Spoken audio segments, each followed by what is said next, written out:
ദൈവത്തിൻ്റെ അതിപരിശുദ്ധ നാമം വാഴ്ത്തപ്പെടുമാറാകട്ടെ.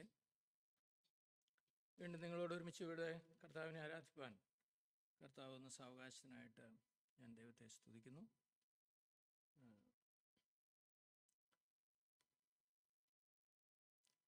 ചൈനയിൽ ദീർഘനാളുകൾ കർത്താവിൻ്റെ വേലയിൽ വ്യാപൃതനായിരുന്ന ഹഡ്സൺ ടൈലർ ഇങ്ങനെ പറഞ്ഞിട്ടുണ്ട്: when we work, when we pray God works. നമ്മൾ പ്രവർത്തിക്കുമ്പോൾ നാം പ്രവർത്തിച്ചുകൊണ്ടിരിക്കുന്നു, എന്നാൽ നാം പ്രാർത്ഥിക്കുമ്പോൾ ദൈവം പ്രവർത്തിക്കും. ക്രിസ്തീയ ജീവിതത്തിൽ മുന്നോട്ടുള്ള പ്രയാണത്തിൽ നമ്മൾ പ്രാർത്ഥന എത്രമാത്രം പ്രാധാന്യം അർഹിക്കുന്ന ഒരു കാര്യമാണ് എന്നുള്ളതായിരിക്കുന്ന ഒരു വിഷയം. അതാണ് ഇന്ന് കർത്താവ് എൻ്റെ ഹൃദയത്തിൽ തന്നിരിക്കുന്ന ചിന്ത. അത് നിങ്ങളോടൊരുമിച്ച് പങ്കുവയ്ക്കുവാനായിട്ട് ഞാൻ നെഹമ്യാവിൻ്റെ പുസ്തകം 1-ാം അധ്യായത്തിൽ നിന്ന് ചില ചിന്തകൾ പങ്കുവയ്ക്കാം എന്നാണ് കർത്താവിൽ പ്രത്യാശിക്കുന്നത്. നമുക്കറിയാം,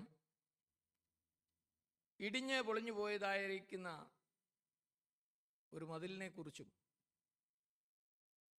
തീ വെച്ച് നശിപ്പിക്കപ്പെട്ട ഒരു പട്ടണത്തെക്കുറിച്ചും കരഞ്ഞ് പ്രാർത്ഥിച്ചവനായിട്ടുള്ള മനുഷ്യനാണ് നെഹമ്യാവ്. അപ്പം ആ നെഹമ്യാവ് താന് ശൂശൻ രാജധാനിയിൽ രാജാവിൻ്റെ പാനപാത്രവാഹകനായിട്ടിരിക്കുമ്പോഴാണ് തനിക്ക് ഇങ്ങനെയുള്ള ഒരു ഇൻഫർമേഷൻ ലഭിക്കുന്നത്.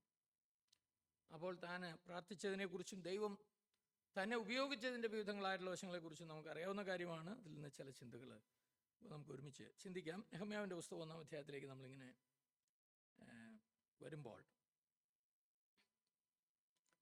നമുക്കതൊന്ന് പെട്ടെന്ന് ഞാനിങ്ങനെ വായിക്കാം. ഹഖല്യാവിൻ്റെ മകനായ നെഹമ്യാവിൻ്റെ ചരിത്രം. 20-ാം ആണ്ടിൽ കിസ്ലേവ് മാസത്തിൽ ഞാൻ ശൂശൻ രാജധാനിയിൽ ഇരിക്കുമ്പോൾ എൻ്റെ സഹോദരന്മാരിൽ ഒരുത്തനായ ഹനാനിയും യഹൂദയിൽ നിന്ന് ചില പുരുഷന്മാരും വന്നു. ഞാൻ അവരോട് പ്രവാസത്തിൽ നിന്ന് തെറ്റി ഒഴിഞ്ഞുപോയ യഹൂദന്മാരെക്കുറിച്ചും യെരൂശലേമിനെ കുറിച്ചും ചോദിച്ചു.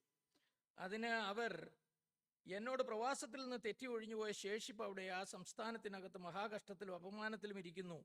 യെരൂശലേമിൻ്റെ മതിൽ ഇടിഞ്ഞും അതിൻ്റെ വാതിലുകൾ തീ വെച്ച് ചുട്ടും കിടക്കുന്നു എന്ന് പറഞ്ഞു. ഈ വർത്തമാനം കേട്ടപ്പോൾ ഞാൻ ഇരുന്ന് കരഞ്ഞു. കുറേ നാൾ ദുഃഖിച്ചും ഉപവസിച്ചും കൊണ്ട് സ്വർഗത്തിലെ ദൈവത്തോട് ഞാൻ പ്രാർത്ഥിച്ച് പറഞ്ഞെന്നാൽ, സ്വർഗത്തിലെ ദൈവമായ യഹോവേ, നിന്നെ സ്നേഹിച്ചും നിന്റെ കൽപ്പനകളെ പ്രമാണിക്കുന്നവർക്ക് നിയമവും ദയയും പാലിക്കുന്ന മഹാനും ഭയങ്കരനുമായ ദൈവമേ, നിന്റെ ദാസന്മാരായ ഇസ്രായേൽ മക്കൾക്ക് വേണ്ടി രാവും പകലും നിന്റെ മുമ്പാകെ പ്രാർത്ഥിക്കുകയും ഇസ്രായേൽ മക്കളായ ഞങ്ങൾ നിന്നോട് ചെയ്തിരിക്കുന്ന പാപങ്ങളെ ഏറ്റുപറയുകയും ചെയ്യുന്ന അടിയൻ്റെ പ്രാർത്ഥന കേൾക്കേണ്ടതിന് നിന്റെ ചെവി ശ്രദ്ധിച്ചും നിന്റെ കണ്ണ് തുറന്നും ഇരിക്കണമേ. ഞാനും എൻ്റെ പിതൃഭവനവും പാപം ചെയ്തിരിക്കുന്നു. ഞങ്ങൾ നിന്നോട് ഏറ്റവും വഷളത്വമായി പ്രവർത്തിച്ചിരിക്കുന്നു. നിന്റെ ദാസനായ മോശയോട് നീ കൽപ്പിച്ച കൽപ്പനകളും ചട്ടങ്ങളും വിധികളും ഞങ്ങൾ പ്രമാണിച്ചിട്ടുമില്ല. നിങ്ങൾ ദ്രോഹം ചെയ്താൽ ഞാൻ നിങ്ങളെ ജാതികളുടെ ഇടയിൽ ചിഹ്നിച്ചു കളയും.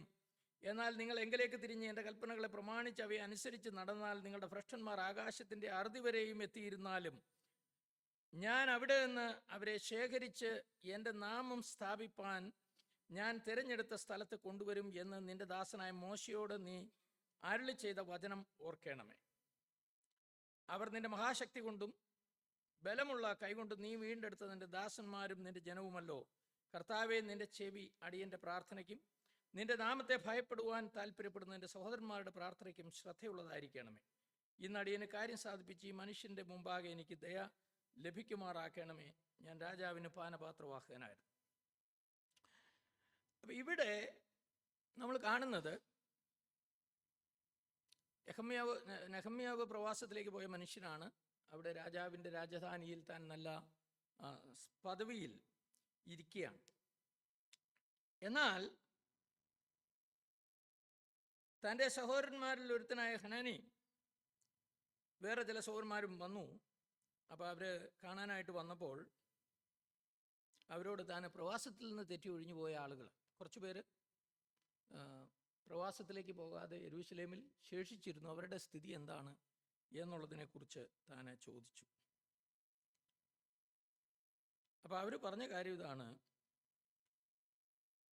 പ്രവാസത്തിൽ നിന്ന് തെറ്റി ഒഴിഞ്ഞു പോയ ശേഷിപ്പ് അവിടെ ആ സംസ്ഥാനത്ത് മഹാകഷ്ടത്തിലും അപമാനത്തിലും ഇരിക്കുന്നു. യെരൂശലേമിൻ്റെ മതിലുകൾ ഇടിഞ്ഞും അതിൻ്റെ വാതിലുകൾ തീ വെച്ച് ചുട്ടും കിടക്കുന്നു എന്ന് പറഞ്ഞു. അപ്പോൾ അവരിങ്ങനെ ഒരു ഇൻഫർമേഷൻ പറഞ്ഞു. അപ്പോൾ പലപ്പോഴും നമുക്ക് ഇൻഫർമേഷൻ ഇല്ലാത്തതാണ് ഒരു ഫലകരമായ പ്രാർത്ഥനയ്ക്ക് തടസ്സമായി നിൽക്കുന്ന ഒരു കാര്യം. ഇപ്പം നോർത്ത് ഇന്ത്യയിലൊക്കെ എന്താണ് സംഭവിക്കുന്നത്, എന്തൊക്കെയാണ് നീഡ്, അവരുടെ പ്രതിസന്ധികൾ എന്താണ്, ഇങ്ങനെയുള്ള കാര്യങ്ങളെക്കുറിച്ചൊന്നും നമുക്ക് വലിയ കാര്യമായ ഇൻഫർമേഷൻ ഇല്ല. അങ്ങനെ ഇൻഫർമേഷൻ ഉണ്ടാകണമെങ്കിൽ നമ്മൾ മിഷൻ പ്രവർത്തനങ്ങളുമായിട്ടുള്ള ബന്ധം നമുക്കുണ്ടായിരിക്കണം. അതുപോലെ മിഷൻ മാഗസിൻസ് നമ്മൾ വായിക്കണം. ആളുകളുടെ സാക്ഷ്യങ്ങൾ കേൾക്കാനായിട്ട് നമ്മൾ ചില ആളുകളെയൊക്കെ നമ്മളുടെ സഭയിൽ വിളിച്ച് അവരെ കൊണ്ട് അവരുടെ പ്രവർത്തനങ്ങളെക്കുറിച്ചൊക്കെ ചോദിക്കുകയും അറിയുകയും ചെയ്യുന്നതിലൂടെ നമുക്ക് മിഷൻ്റെ നീഡ്സിനെ കുറിച്ച് മനസ്സിലാക്കാനായിട്ട്. അപ്പോൾ ഇൻഫർമേഷനാണ് നമ്മെ കൂടുതൽ കാര്യങ്ങളെക്കുറിച്ച് വ്യക്തതയോടെ പ്രാർത്ഥിക്കുവാനായിട്ട്, ഫലകരമായി പ്രാർത്ഥിക്കുവാനായിട്ട് നമുക്ക് മുഖാന്തരമായി തീരുന്നു. അല്ലെങ്കിൽ നമ്മൾ വളരെ ജനറിക്കായിട്ട് ദൈവമേ നോർത്ത് ഇന്ത്യയിലെ പ്രവർത്തനങ്ങളെയൊക്കെ അവിടുന്ന് അനുഗ്രഹിക്കണം എന്നൊരു പ്രാർത്ഥന അല്ലാതെ വളരെ യഥാർത്ഥമായി കാര്യങ്ങളെ ഉൾക്കൊണ്ടുകൊണ്ട് പ്രാർത്ഥിക്കുവാനായിട്ട് കഴിയണമെങ്കിൽ we need to have the information. അപ്പോൾ ഇങ്ങനെയുള്ള ഇൻഫർമേഷൻ തനിക്ക് ലഭിച്ചു കഴിഞ്ഞപ്പോൾ താൻ ചെയ്ത കാര്യം 4-ാം വാക്യത്തിൽ പറയുന്നത്, ഈ വർത്തമാനം കേട്ടപ്പോൾ ഞാൻ ഇരുന്ന് കരഞ്ഞു. അപ്പോൾ ഈ ഒരു വർത്തമാനം, താൻ കേട്ട വർത്തമാനം എന്താണ്? യെരൂശലേമിൻ്റെ മതിലുകൾ, തങ്ങളുടെ വലിയ അഭിമാനമായിരുന്ന യെരൂശലേമിൻ്റെ മതിലുകൾ ഇടിഞ്ഞു കിടക്കുകയാണ്. യെരൂശലേം പട്ടണം തീവച്ച് ചുട്ട് കിടക്കുകയാണ്. പ്രവാസത്തിൽ നിന്ന് തെറ്റിപ്പോയ ജനങ്ങൾ അവിടെ വലിയ അപമാനത്തിലും കഷ്ടത്തിലുമായിരിക്കുകയാണ്. ഇത് കേട്ടപ്പോൾ താൻ ശൂഷൻ രാജധാനിയിൽ രാജാവിൻ്റെ പാനപാത്രവാഹകനായിട്ട് വളരെ സൗഭാഗ്യങ്ങളുടെ നടുവിൽ ജീവിക്കുന്നവനായിട്ട് കൂടെ താൻ ഇരുന്ന് കരഞ്ഞു. പ്രിയ സഹോദരങ്ങളെ, നമ്മുടെ ജീവിതത്തിൽ നാം കേൾക്കുന്നതായിട്ടുള്ള ദൈവത്തിൻ്റെ പരിപാടിയെക്കുറിച്ചും ദൈവത്തിൻ്റെ പ്രവർത്തനത്തിനുണ്ടാകുന്നതായിട്ടുള്ള പ്രതിസന്ധികളെക്കുറിച്ചും കേൾക്കുന്നത് നമ്മെ ബാധിക്കുന്നുണ്ടോ എന്നുള്ളതാണ് വിഷയം. ഈ മനുഷ്യൻ അവിടെ യാതൊരു പ്രശ്നവുമില്ലാതെ സൗഭാഗ്യങ്ങളുടെ നടുവിലായിരിക്കുന്നുവെങ്കിലും ദൈവത്തിൻ്റെ നഗരമായിരിക്കുന്ന യെരൂശലേം വളരെ പരിതാപകരമായിരിക്കുന്ന ഒരു സ്ഥിതിയിലായിരിക്കുന്നു, അതിൻ്റെ മതിലുകൾ ഇടിഞ്ഞ് കിടക്കുന്നു എന്ന് കേട്ടപ്പോൾ താൻ ഇരുന്ന് കരഞ്ഞു എന്നാണ് നമ്മളവിടെ വായിക്കുന്നത്. അപ്പോൾ നമ്മൾ ദൈവസന്നിധിയിൽ കരയുന്നത് എന്തിനായിട്ടാണ്? ദൈവത്തിൻ്റെ മഹത്വം വെളിപ്പെടേണ്ടതിനും ദൈവത്തിൻ്റെ പ്രവർത്തനവും ഉദ്ദേശ ലക്ഷ്യങ്ങളും നിറവേറ്റപ്പെടേണ്ടതിനുമായിട്ട് ദൈവസന്നിധിയിൽ ഇടിവിൽ നിൽക്കുവാനായിട്ട് നമുക്ക് എത്രമാത്രം ഉത്സാഹമുണ്ട് എന്നുള്ളത് വളരെ പ്രധാനപ്പെട്ട ഒരു കാര്യമാണ്. പലപ്പോഴും നമ്മുടെ പ്രശ്നങ്ങളും നമ്മുടെ രോഗവും നമ്മളുടെ ചെറിയ ചെറിയ ഈ താൽക്കാലികവും നശ്വരവുമായ ലോകത്തിൻ്റെ കാര്യങ്ങളിലാണ് നമ്മളുടെ പ്രാർത്ഥനയുടെ ബഹുഭൂരിപക്ഷം ഭാഗവും നമ്മൾ ചെലവഴിക്കുന്നത് എന്ന് എനിക്ക് തോന്നിയിട്ടുണ്ട്. കർത്താവ് പഠിപ്പിച്ച പ്രാർത്ഥന നമ്മളിങ്ങനെ വായിക്കുമ്പോൾ, സ്വർഗസ്വനായ പിതാവേ, നിന്റെ രാജ്യം വരേണമേ, അവിടുത്തെ ഹിതം സ്വർഗത്തിലെ പോലെ ഭൂമിയിലും ആകണം. അങ്ങനെ പല കാര്യങ്ങൾ, ദൈവോന്മുഖമായിട്ടുള്ള കാര്യങ്ങളെക്കുറിച്ചാണ് കർത്താവ് പഠിപ്പിച്ചത്. ആകെ ഒരു വാചകമാണ് അവിടെ പറയുന്നത്, എന്തുവാണ്? അന്നുള്ള ആഹാരം ഞങ്ങൾക്ക് തരണം. അപ്പൊ ശരിയായൊരു പ്രൊപ്പോർഷൻ എന്ന് പറഞ്ഞു കഴിഞ്ഞാൽ ഒരു 1/7 പ്രാർത്ഥന നമ്മുടെ ആവശ്യത്തിന് വേണ്ടിയിട്ട് പറയാം. ബാക്കിയുള്ളതൊക്കെ വ്യത്യസ്തമായിട്ടുള്ള കാര്യമാണ്. പലപ്പോഴും അങ്ങനെയല്ല നമ്മുടെ പ്രാർത്ഥന ഇരിക്കുന്നത്, നമ്മുടെ കാര്യങ്ങളാണ് മുഴുവൻ. പിന്നെ നമ്മളതിൻ്റെ കൂടെ ഈ പുട്ടിന് പീരാന്ന് പറഞ്ഞ പോലെ ദൈവമേ കർത്താവിൻ്റെ വേല നടക്കണം എന്നുള്ള നിലയിൽ. എന്നാൽ ഈ മനുഷ്യനെ സംബന്ധിച്ചിടത്തോളം തനിക്ക് കർത്താവിൻ്റെ കാര്യങ്ങളെക്കുറിച്ച് വലിയ കൺസേൺ ഉണ്ടായിരുന്നു. താൻ ഇരുന്ന് കരഞ്ഞു. അപ്പോൾ നമ്മളെ സംബന്ധിച്ച് നമ്മൾ അതിൻ്റെ ഒരു ആപ്ലിക്കേഷൻ ചിന്തിക്കുകയാണെങ്കിൽ, ലോകത്ത് മനുഷ്യർ നരകത്തിലേക്ക് നയിക്കപ്പെട്ടുകൊണ്ടിരിക്കുമ്പോൾ, ലക്ഷ്യബോധമില്ലാത്തവരായിട്ട് നശിച്ച് അവര് തകർന്നടിഞ്ഞുകൊണ്ടിരിക്കുമ്പോൾ, നമുക്ക് ചുറ്റുമുള്ള ആളുകൾ നിത്യനരകത്തിലേക്ക് നയിക്കപ്പെടുന്നു എന്ന് കാണുമ്പോൾ അത് നമ്മളെ ബാധിക്കുന്നുണ്ടോ എന്നുള്ളതാണ് നമ്മുടെ ഒരു കാര്യം. നമ്മളെ അത് ബാധിക്കുന്നില്ലെങ്കിൽ പ്രിയപ്പെട്ടവരെ, നമുക്ക് ഫലകരമായി പ്രാർത്ഥിക്കുവാനായിട്ട് കഴിയുന്നില്ല. മത്തായിയുടെ സുവിശേഷം 9-ാം അധ്യായത്തിൻ്റെ 36-ാമത്തെ വാക്യത്തിൽ കർത്താവ് ഇങ്ങനെ കാണുകയാണ്. അവരെ ഇടയനില്ലാത്ത ആടുകളെ പോലെ ചിന്നിയവരും ചിതറിയവരുമായിട്ട് കണ്ടിട്ട് കർത്താവ് മനസ്സലിഞ്ഞു എന്നാ പറഞ്ഞു. കർത്താവ് പറഞ്ഞു, കൊയ്ത്ത് വളരെ ഉണ്ട്, വേലക്കാരെ ചുരുക്കം. അപ്പൊ അതുകൊണ്ട് കൊയ്ത്തിന്റെ യജമാനോട് വേലക്കാരെ അയക്കേണ്ടതിനായിട്ട് പ്രാർത്ഥിപ്പിക്കുന്നു. യോഹന്നാന്റെ സുവിശേഷത്തിൽ നമ്മളിത് കാണുന്നുണ്ട്. അവിടെ പറയുന്നത്, നിങ്ങൾ ഇപ്പോൾ തന്നെ തലപൊക്കി നോക്കിയാൽ കൊയ്ത്തിന് വിളഞ്ഞിരിക്കുന്ന വയലുകളെ കാണുവാനായിട്ട് കഴിയും. പ്രിയപ്പെട്ടവരെ, we have to lift up our eyes and see. നമ്മളുടെ ദൃഷ്ടികൾ പലപ്പോഴും നമ്മുടേതായിരിക്കുന്ന പ്രശ്നങ്ങളിലും നമ്മുടെ ജീവിതത്തിന്റെ സാഹചര്യങ്ങളിലും നമ്മുടേതായിരിക്കുന്ന ചിന്തകളിലും ഉടക്കി കിടക്കുന്നത് കൊണ്ട് കൊയ്ത്തിന് വിളഞ്ഞു കിടക്കുന്ന വയലേലകളെ കാണുവാനായിട്ട് നമുക്ക് കഴിയാതെ പോകുന്നുണ്ട്. ഇല്ലേ, നമ്മൾ ശരിക്കും പറഞ്ഞു കഴിഞ്ഞാൽ കൃഷിക്കാരായിട്ടുള്ള പണ്ടൊക്കെ ഇവിടെ കൃഷിയൊക്കെ ഉണ്ടായിരുന്ന കാലത്ത് നിങ്ങൾ നോക്കിക്കഴിഞ്ഞാൽ കൊയ്യാൻ വിളഞ്ഞു കഴിഞ്ഞാൽ നമ്മൾ എന്തായിരിക്കും ചെയ്യുന്നത്? ജോസവരാ, കൊയ്ത്തിന് വിളവ് ആയി കഴിഞ്ഞാൽ പിന്നെ നമ്മളെന്തോ ചെയ്യും? അവിടെ കിടക്കട്ടെ, വരട്ടെ എന്ന് നോക്കുമോ? എൻ്റെ ദൈവമേ, വല്ല വിധേനെ അത് കൊയ്യാനായിട്ട് നോക്കും. കൊയ്യാൻ വേറെ ആളെ കിട്ടിയില്ലെങ്കിൽ വീട്ടുകാരിറങ്ങി അത് കൊയ്തെടുക്കും. ഇല്ലെങ്കിൽ അതിൻ്റെ കൊഞ്ചി ഒടിഞ്ഞ് ഇതിൻ്റെ അകത്ത് വെള്ളത്തിൽ വീണ് ഒക്കെ പോകുന്ന സ്ഥിതിവിശേഷങ്ങൾ നമ്മൾ വളരെ കോഷ്യസാണ്, അല്ലേ?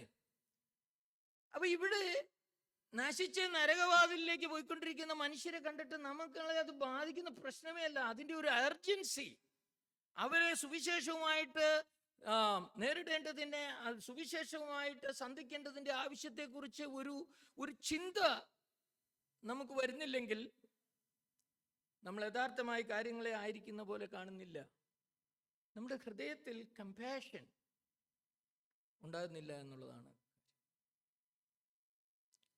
പ്രിയമുള്ളവരെ, ഒരു മനുഷ്യൻ്റെ ഈ ലോകത്തെ താൽക്കാലികവും ഭൗതികവുമായ ജീവിതത്തിൻ്റെ പ്രശ്നങ്ങളെക്കുറിച്ച് നമ്മൾ വളരെ ചിന്ത ഉള്ളവരാണ്. ഒരു മനുഷ്യൻ ഇങ്ങനെ വളരെ പാരലൈസ്ഡ് ആയിട്ട് കിടക്കുകയാണ്. അപ്പോൾ നമുക്ക് എന്തെങ്കിലും ഒരു സാധ്യതയുണ്ടെങ്കിൽ അവനെ അതിൽ നിന്ന് എഴുന്നേൽപ്പിക്കാൻ പറ്റുന്ന ഒരു കാര്യം ഉണ്ടെങ്കിൽ നമ്മൾ ചെയ്യാനായിട്ട് ഉത്സാഹിക്കും. എന്നാൽ നിത്യമായ നരകത്തിന് വിധിക്കപ്പെട്ട മനുഷ്യർ ഇങ്ങനെ പിശാചിൻ്റെ പുറകെ പോകുമ്പോൾ അവരെ അതിൽ നിന്ന് വിടുവിക്കുവാനായിട്ട്, അവരോട് കരുണ തോന്നുവാൻ, അനുകമ്പയുള്ളവരായി തീരുവാനായിട്ട് നമുക്കിടയായിത്തീരേണ്ടതാണ്. അപ്പൊ യഥാർത്ഥമായ മനുഷ്യരുടെ ചിത്രം കാണുവാൻ തക്കവണ്ണം നമ്മുടെ കണ്ണുകളെ ഈ വിളഞ്ഞു കിടക്കുന്ന വയലുകളിലേക്ക് തിരിക്കുവാൻ ആവശ്യമുണ്ട് എന്നുള്ളതാണ്. അപ്പൊ ഈ മനുഷ്യൻ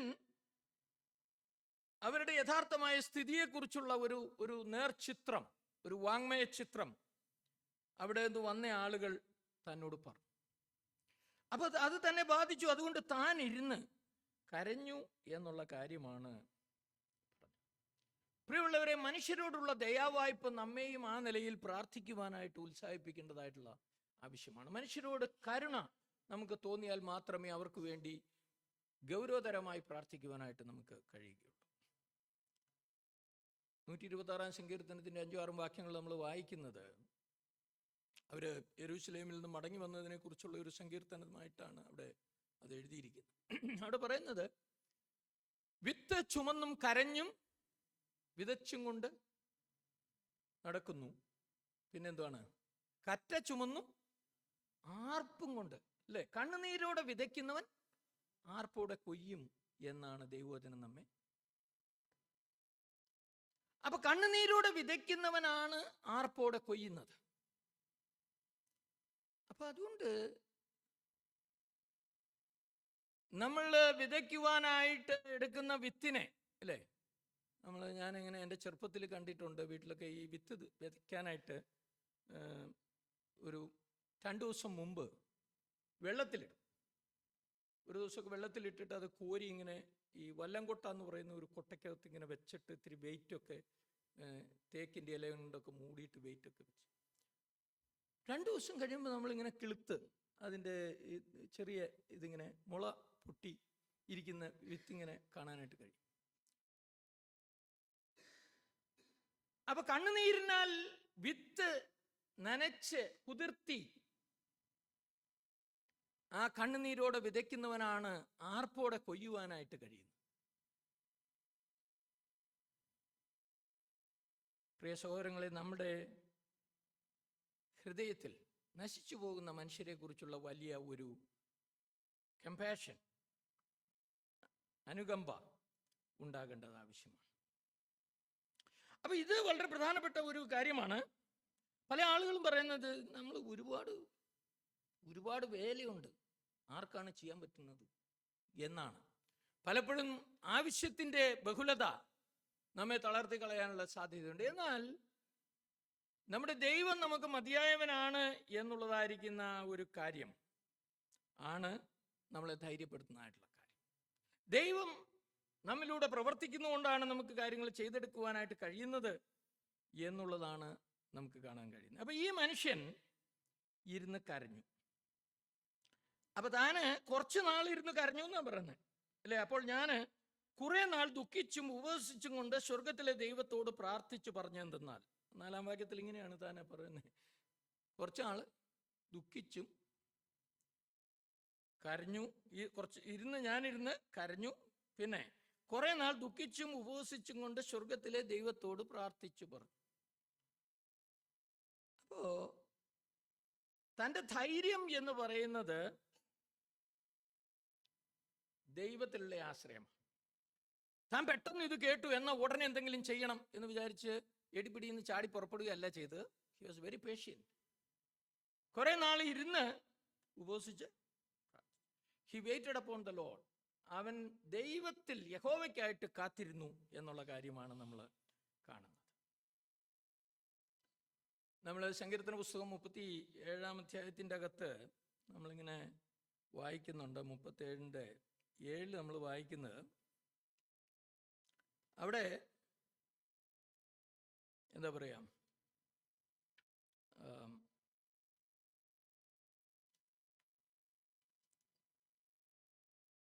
യഹോവയുടെ മുമ്പാകെ മിണ്ടാതിരുന്ന അവനായി പ്രത്യാശിക്കാം. കാര്യസാധ്യം പ്രാപിക്കുന്നവനെയും ദുരുപായം പ്രയോഗിക്കുന്നവനെയും കുറിച്ച് നീ മുഷിയരുത്. ഇല്ല, ഇതൊക്കെ കാണുമ്പോൾ നമ്മൾ ഇന്നത്തെയൊക്കെ ഈ രാഷ്ട്രീയ ആനുകാലിക സംഭവങ്ങളൊക്കെ കാണുമ്പോൾ ആകെ മുഷിഞ്ഞു പോകാനുള്ള ഒന്നും ശരിയാവില്ല എന്ന് മടുത്തു പോകാനുള്ള സാധ്യതയുണ്ട്. അങ്ങനെ വല്ലാത്തൊരു ലോകത്താണ് നമ്മൾ ജീവിക്കുന്നത്. എന്നാൽ യഹോവയ്ക്കായിട്ട് കാത്തിരിക്കുക, ദൈവമുഖത്തേക്ക് നോക്കിക്കൊണ്ട് നിൽക്കുന്നവനെ സംബന്ധിച്ചിടത്തോളം അവന് പ്രയാസപ്പെടേണ്ട കാര്യമില്ല എന്നാണ്. നിന്റെ വഴി യഹോവയെ ഭരമേൽപ്പിക്കുക, അവനിൽ തന്നെ ആശ്രയിക്കുക, അവനത് നിർവഹിക്കും എന്നൊക്കെയാണ് അതിൻ്റെ മുൻപ് പറയുന്നത്. അപ്പം അതുകൊണ്ട് ഇത് വളരെ പ്രധാനപ്പെട്ട ഒരു കാര്യം. അതുപോലെ തന്നെ യെശയ്യാവ് 40:31 പറയുന്നത്, അവിടെ നമ്മൾ വായിക്കുന്നത്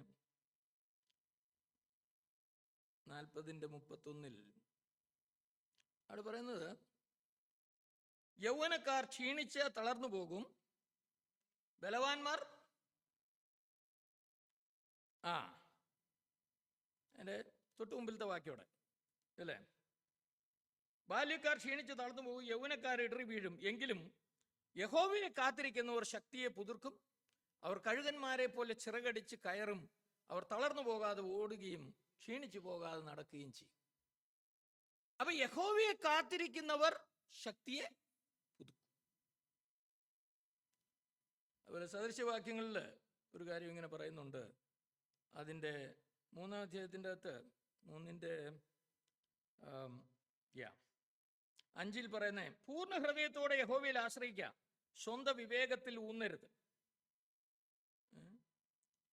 നിന്റെ എല്ലാ വഴികളിലും അവനെ നനച്ചുകൊള്ളുക, അവൻ നിന്റെ പാതകളെ നേരെയാക്കും. പ്രിയമുള്ളവരെ, എത്രയോ സുസ്ഥിരമായ വാഗ്ദത്തങ്ങളാണ് നമുക്കുള്ളത്. നമ്മുടെ ബുദ്ധിയിലും നമ്മുടെ ആലോചനയിലും അല്ല കാര്യങ്ങൾ സാധ്യതമാകുന്നത്. ദൈവത്തിൽ ആശ്രയിച്ചുകൊണ്ട് ദൈവം നടത്തുന്ന വഴിയെ നമ്മൾ മുന്നേറാനായിട്ട് ഉത്സാഹിച്ചാൽ ദൈവം പ്രവർത്തിക്കുവാൻ സർവ്വവല്ലഭനായിട്ടുള്ള ദൈവമാണ്. അതാണ് ഹഡ്സൺ ടൈലർ പറഞ്ഞത്, വെൻ വി വർക്ക്. നമ്മൾ മാനുഷികമായിട്ടുള്ള നമ്മുടെ ആലോചന പ്രകാരം സ്വന്തം ബുദ്ധിയിൽ ഊന്നിക്കൊണ്ട് കാര്യങ്ങളെ ചെയ്തെടുക്കുവാനായിട്ട് ഉത്സാഹിച്ചാൽ നമ്മൾ പ്രവർത്തിച്ചുകൊണ്ടേയിരിക്കും. നമ്മൾ കുറെ കഴിയുമ്പോൾ തളർന്നു പോകും. എന്നാൽ യഹോവയെ കാത്തിരിക്കുന്നവൻ, ദൈവം നമുക്ക് വേണ്ടി പ്രവർത്തിക്കുവാനായിട്ട് ദൈവമുഖത്തേക്ക് നോക്കുന്നവർ പ്രകാശിതരായിത്തീരും, ദൈവം അവരുടെ കാര്യങ്ങളെ സാധിപ്പിക്കും എന്നുള്ളതാണ് കാണാൻ കഴിയുന്നത്. അപ്പോൾ ഇദ്ദേഹം ആ നിലയിൽ ദൈവത്തിൽ പ്രത്യാശ വെച്ചു. ഞാൻ കുറെ നാൾ ഉപവസിച്ചും ദുഃഖിച്ചും ഉപവസിച്ചും കൊണ്ട് സ്വർഗത്തിലെ ദൈവത്തോട് പ്രാർത്ഥിച്ചു പറഞ്ഞു എന്നുള്ള കാര്യമാണ്. അപ്പോൾ അവിടെ നമ്മൾ കാണുന്ന ഈ മനുഷ്യൻ ദുഃഖിച്ചു എന്നുള്ളൊരു കാര്യമാണ്. മറ്റേ നമ്മൾ ഈ യെരമ്യാ പ്രവാചകനെ കുറിച്ച് പറയുന്നത് ലെമൻഡിങ് പ്രോഫറ്റ്, മനുഷ്യരുടെ ദുഷ്ടത കണ്ടിട്ട് ദൈവത്തോട് വിലപിക്കുന്നതായിട്ടുള്ള വിലാപങ്ങളുടെ പ്രവാചകനായിട്ടാണ് നമ്മൾ യെരമ്യാവിനെ കാണുന്നത്. ഈ മനുഷ്യൻ ഇരുന്ന് കരഞ്ഞു, ഉപവസിച്ച് പ്രാർത്ഥിച്ചു എന്നുള്ളതാണ്. അപ്പോൾ പുള്ളി ചെയ്ത മറ്റൊരു കാര്യം ഉപവസിച്ചു എന്നുള്ളതാണ്. ഉപവാസം എന്നുള്ളത് ഈ നാളുകളിൽ ഒരു ഫോർഗോട്ടൺ ഡിസിപ്ലിനായിട്ടാണ് പലപ്പോഴും എനിക്ക് തോന്നിയിട്ടുള്ളത്. ആളുകൾ ഉപവസിക്കുന്നില്ല. ഈ വല്ലാത്ത ഒരു എന്താ പറയുക, ആഹാരത്തിൻ്റെ കൾച്ചർ, ഫാസ്റ്റ് ഫുഡ് കൾച്ചർ വന്നേക്കുന്നതുകൊണ്ട് ആളുകൾ ആവശ്യമുള്ളതിൽ അധികം, എത്രയോ അധികമാണ് കഴിക്കുന്നത്. കഴിക്കാൻ വേണ്ടി ജീവിക്കുന്നത് പോലെയാണ് നമ്മൾ കാണുന്നത്. ഞങ്ങളുടെ അവിടെ ലുലു മാളിലൊക്കെ വന്ന് കണ്ടു കഴിഞ്ഞാൽ എൻ്റെ ദൈവമേ, കൊച്ചു പിള്ളേരെയും കണ്ട് വന്ന് ഈ പറയുന്ന ജങ്ക് ഫുഡ് അടിച്ച് അവരൊക്കെ ഇപ്പൊ തന്നെ ഒരു 10-40 കിലോ ഉണ്ട്. കൊച്ചു പിള്ളേര്, ചെറിയ പൊടി പിള്ളേര് വരെ ഭയങ്കര ഓവർ വെയിറ്റ് ആയിട്ട് ജീവിക്കുകയാണ്. ഇത് കണ്ടു കഴിഞ്ഞാൽ നമുക്ക് തോന്നും ഈ മനുഷ്യർ ജീവിക്കുന്നത് തന്നെ തിന്നാൻ വേണ്ടിയിട്ടാണെന്ന് തോന്നുന്ന രീതിയിലുള്ള ഒരു കാലഘട്ടം, അല്ലാത്തൊരു കൾച്ചറായി മാറിയേക്കാണ്. എന്നിട്ട് ഇതെല്ലാം കൈവിട്ട് പോയി കഴിയുമ്പോഴാണ് പിന്നെ ആൾക്കാർ പട്ടിണി കിടക്കാൻ നോക്കും. പട്ടിണി കിടന്നാൽ സാധിക്കൂ? ഒന്നും സാധിക്കത്തില്ല. എന്നാൽ ഇവിടെ ഈ മനുഷ്യൻ എന്താ ചെയ്തത്? ഉപവസിച്ച് പ്രാർത്ഥിച്ചു. അപ്പോൾ പുതിയ നിയമത്തിൽ നമ്മൾ നോക്കിക്കഴിഞ്ഞാൽ ഉപവസിക്കുന്ന കാര്യമൊക്കെ കാണാനായിട്ട് കഴിയും. മത്തായിയുടെ സുവിശേഷത്തിൻ്റെ അകത്തൊക്കെ നമ്മളിങ്ങനെ വായിക്കുന്നുണ്ട്. ചിലർ പറഞ്ഞത് ബ്രാക്കറ്റിലാണെന്നാണ് പറയുന്നത്. അതുകൊണ്ട് ഉപവാസത്താലും പ്രാർത്ഥനയാലും ഉപവാസത്താലും അല്ലാതെ ഈ ജാതി മാറിപ്പോവുകയില്ല എന്ന് പറഞ്ഞേക്കുന്നത് ബ്രാക്കറ്റിലാണ്. അതുകൊണ്ട് ഉപവസിക്കേണ്ട ആവശ്യമില്ല എന്നുള്ളതാണ് പറയാം. എന്നാൽ അങ്ങനെയല്ല. നമ്മൾ നോക്കിക്കഴിഞ്ഞാൽ പല പുതിയ നിയമത്തിൽ പല ഭാഗങ്ങളിലും നമ്മൾ നോക്കുമ്പോഴും അത് കാണാനായിട്ട് കഴിയും. കർത്താവ് തന്നെ പറഞ്ഞപ്പോൾ പറഞ്ഞു, എന്താ പറഞ്ഞ മത്തായിയുടെ സുവിശേഷത്തിൻ്റെ അകത്ത് പറയുമ്പോൾ നിങ്ങൾ ഉപവസിക്കുമ്പോൾ എന്നാണ് പറഞ്ഞത്, അല്ലേ? അപ്പോൾ ഉപവസിക്കുന്നതിനെ കുറിച്ചാണ് പറഞ്ഞത്. എങ്ങനെ തെറ്റായിട്ട് ഉപവസിക്കരുത് എന്നുള്ള കാര്യമാണ് പറഞ്ഞത്. അപ്പോൾ ഉപവസിക്കുന്നുണ്ട്, അവരൊക്കെ ഉപവസിക്കുന്ന ആളുകളാണ് എന്നുള്ളതാണ് നമുക്ക് അതിൽ നിന്ന് മനസ്സിലാക്കാനായിട്ട് കഴിയുന്നത്.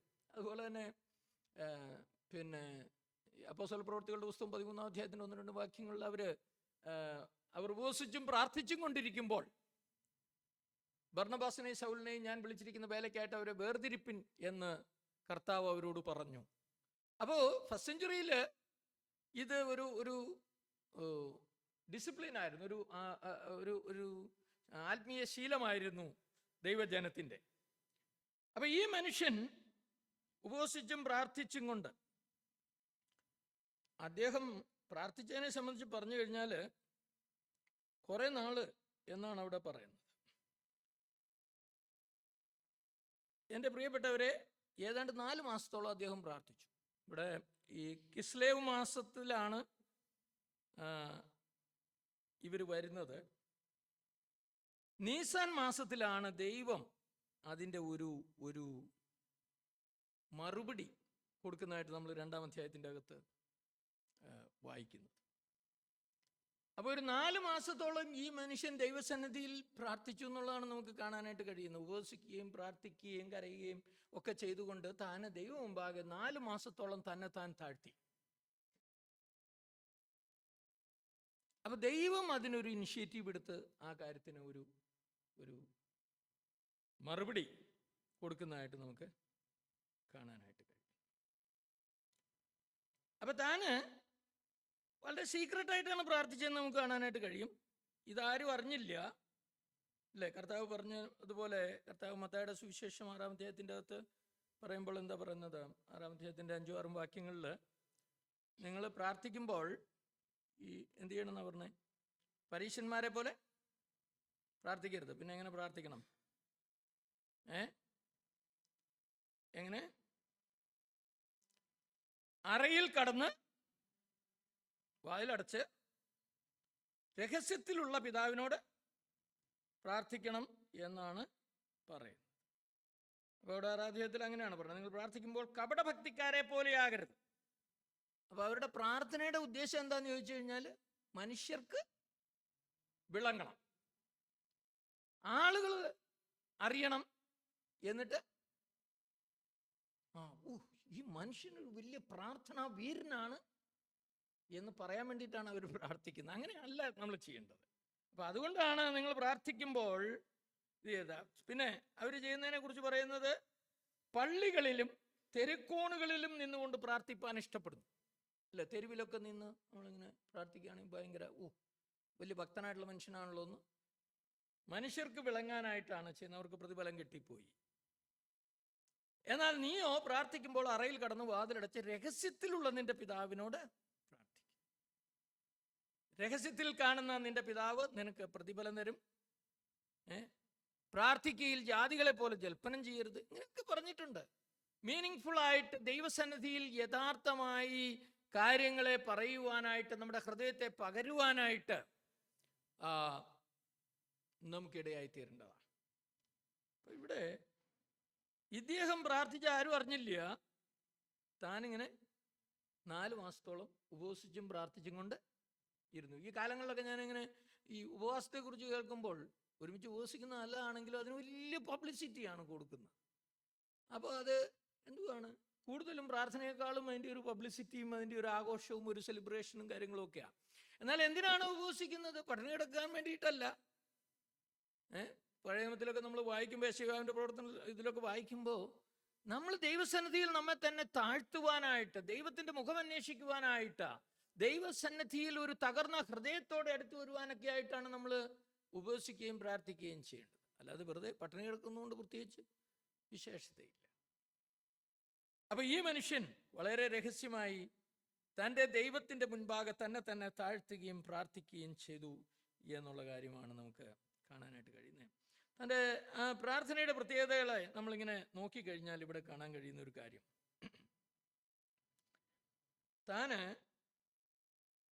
തൻ്റെ വലിയ കോൺഫിഡൻസ് എന്ന് പറയുന്നത് ദൈവത്തിലായിരുന്നു എന്നുള്ള കാര്യം കാണാനായിട്ട് കഴിയും. 5-ാം വാക്യത്തിൽ താൻ പറയുന്നത്, സ്വർഗത്തിലെ ദൈവമായ യഹോവേ, നിന്നെ സ്നേഹിച്ച് നിന്റെ കൽപ്പനകളെ പ്രമാണിക്കുന്നവർക്ക് നിയമവും ദൈവവും പാലിക്കുന്ന മഹാനും ഭയങ്കരനുമായ ദൈവമേ എന്ന്. അതിൻ്റെ 10-ാം വാക്യത്തിൽ നമ്മൾ കാണുന്നതും അത് തന്നെയാണ്. അവിടെ പറയുന്നത്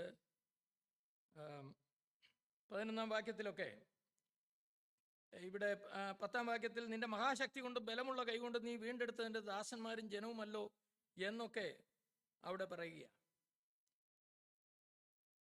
പ്രിയപ്പെട്ടവരെ, നമ്മൾ ദൈവസന്നിധിയിൽ യഥാർത്ഥമായി പ്രാർത്ഥിക്കണമെങ്കിൽ നമ്മൾ പ്രാർത്ഥിക്കുന്ന ദൈവത്തിൽ നമുക്കൊരു കോൺഫിഡൻസ് ഉണ്ടായിരിക്കേണ്ടത് ആവശ്യം. നമ്മൾ ആരോടാണ് പ്രാർത്ഥിക്കുന്നത്, നമ്മുടെ ദൈവം ആരാണെന്നുള്ളതിനെ കുറിച്ച് നമുക്കൊരു വ്യക്തമായ ധാരണ.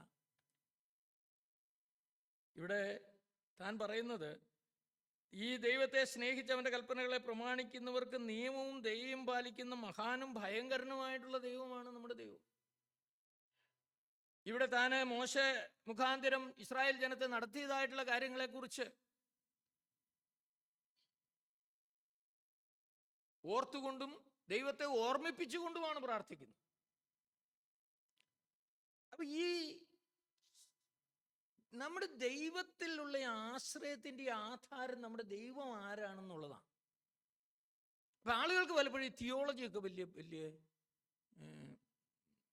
പ്രയാസമാണ്. വലിയ ദൈവത്തെക്കുറിച്ചൊക്കെ ഇങ്ങനെ ഒരുപാട് പഠിച്ചിട്ട് എന്താ കാര്യം എന്നാണ് ആളുകൾ ചോദിക്കുന്നത്.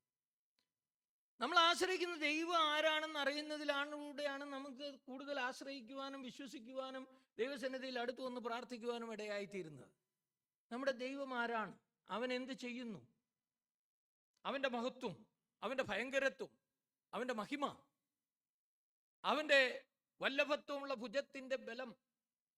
പൗലോസ് പ്രാർത്ഥിക്കുമ്പോൾ എഫേസ്യസിലുള്ള വിശ്വാസികളെ കുറിച്ച് പറയുമ്പോൾ, നിങ്ങളുടെ ഹൃദയദൃഷ്ടി പ്രകാശിച്ചിട്ട് അവൻ്റെ വെള്ളിയാലുള്ള ആശ ഇന്നതെന്നും വിശുദ്ധന്മാരിൽ തൻ്റെ അവകാശത്തിൻ്റെ മഹിമാധനം ഇന്നതെന്നും വിശ്വസിക്കുന്ന നമുക്ക് വേണ്ടി വ്യാപരിക്കുന്ന അവൻ്റെ ശക്തിയുടെ അളവറ്റ വലിപ്പം ഇന്നതെന്നും അറിയണമെന്നും പ്രാർത്ഥിക്കുന്നു എന്നാണ്.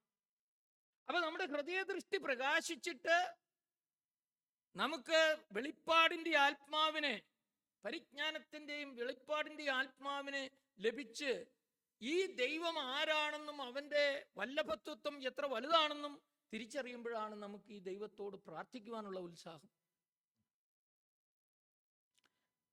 അപ്പോൾ തൻ്റെ ദൈവത്തിലുള്ളതായിരിക്കുന്ന കോൺഫിഡൻസ് നമുക്കിവിടെ കാണാനായിട്ട് കഴിയും. അപ്പോൾ ദൈവം വളരെ വളരെ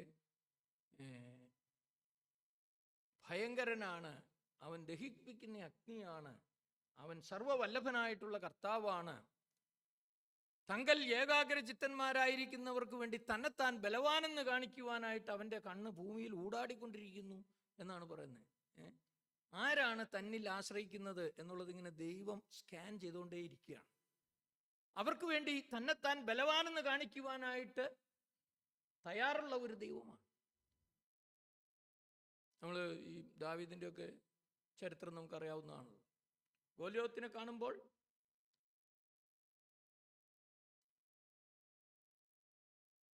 വീരന്മാരുടെ ഹൃദയം ഉരുകിപ്പോയി എന്നാണ് നമ്മളവിടെ വായിക്കുന്നത്. ഏത് നെയ്ത്തുകാരൻ്റെ പടപ്പുതണ്ട് പോലുള്ള കുന്തത്തിൻ്റെ പിടിയും വലിയ വാളും പരിചയമൊക്കെ ആയിട്ട് നിൽക്കുന്ന ഇത്രയും ഭയങ്കരനായിട്ടുള്ള ഗോലിയാത്തിനെ കാണുമ്പോൾ വീരന്മാരുടെ ഹൃദയം ഉരുകിപ്പോയി. വീരന്മാരായ ഇവന്റെ ചേട്ടന്മാരുടെ, ദാവീദിന്റെ ചേട്ടന്മാര് ഇവനെ വഴക്ക് പറഞ്ഞുകൊണ്ട്, നീ എന്തിനാ വന്നേ, ആടിനെയൊക്കെ ഇവിടെ കൊണ്ട് കളഞ്ഞേക്കാണ്, ഇവിടെ നിന്റെ അഹങ്കാരം ഞങ്ങൾക്ക് പണ്ട് മുതലേ അറിയാം എന്നൊക്കെ പറഞ്ഞ് അവനെ വഴക്ക് പറയുക. എന്നാൽ തൻ്റെ ജീവിതത്തിൽ ഈ ദൈവം ആരാണെന്നും ഈ ദൈവം എന്ത് ചെയ്തിരിക്കുന്നു എന്നും അറിയുന്ന ദാവീദിനെ സംബന്ധിച്ചൊന്നും വിഷയമല്ല. ശൗല് വിളിച്ച് ചോദിച്ചു, മോനെ നീ യുദ്ധം നിനക്ക് പരിചയമില്ല, അപ്പൊ എങ്ങനെയാണ്? അപ്പോ അവൻ പറഞ്ഞു, കരടി ആടിനെ പിടിക്കാൻ വന്നപ്പോൾ അതിനെ താൻ എതിർത്തതും സിംഹത്തിൻ്റെ വായിൽ നിന്ന് അത് പിടിച്ചുകൊണ്ട് പോയ ആട്ടിൻകുട്ടിയെ പിടിപ്പിച്ചതും ഒക്കെ പറഞ്ഞു കഴിഞ്ഞപ്പോൾ ശൗലിന് കാര്യം മനസ്സിലായി. എൻ്റെ പ്രിയ സഹോദരങ്ങളെ, ചെറുതും വലുതുമായ നമ്മുടെ ജീവിതത്തിൻ്റെ വഴിത്താരകളിൽ ദൈവം അനുദിനം ചെയ്യുന്നതായിട്ടുള്ള അവൻ്റെ കരത്തിൻ്റെ പ്രവർത്തനം നാം കണ്ടറിയുന്നതാണ് വലിയ കാര്യങ്ങളെ ദൈവത്തിനു വേണ്ടി പ്രവർത്തിക്കുവാനായിട്ട് നമ്മെ ബലപ്പെടുത്തുന്നതായിട്ടുള്ള കാര്യം അല്ലേ? ആടിനെ നോക്കുന്നിടത്ത് പ്രവർത്തിക്കാത്ത, അല്ലെങ്കിൽ ദൈവത്തിൻ്റെ മഹത്വം കാണാത്ത നിനക്ക് യുദ്ധത്തിൻ്റെ മുഖത്ത്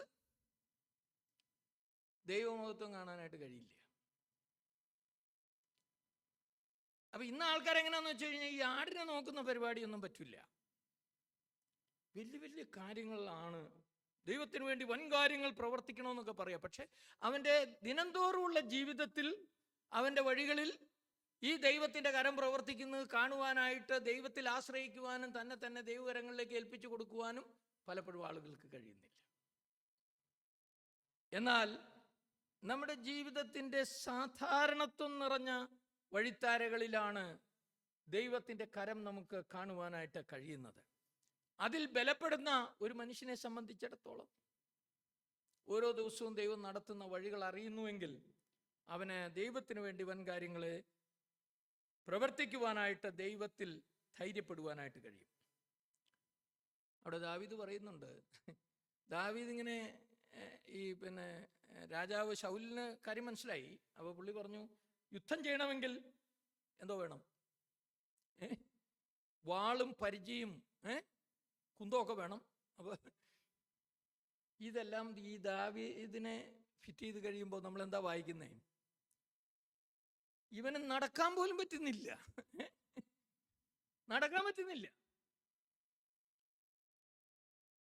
അപ്പൊ പുള്ളി അതെല്ലാം വിട്ടു കവണയും വടിയും തൻ്റെ സ്വന്തം ഡ്രസ്സുമായിട്ട് ചെല്ലുകയാണ്. ഇത് കാണുമ്പോൾ ഈ ഗോലിയാത്തിന് എന്താണ് തോന്നുന്നേ? നീ ഒരു നായെപ്പോലെ എൻ്റെ പിന്നാലെ വരുന്ന എന്താന്ന് പറഞ്ഞവനെ കളിയാക്കുകയാണ്. ഇന്ന് ഞാൻ നിന്നെ കൊല്ലും.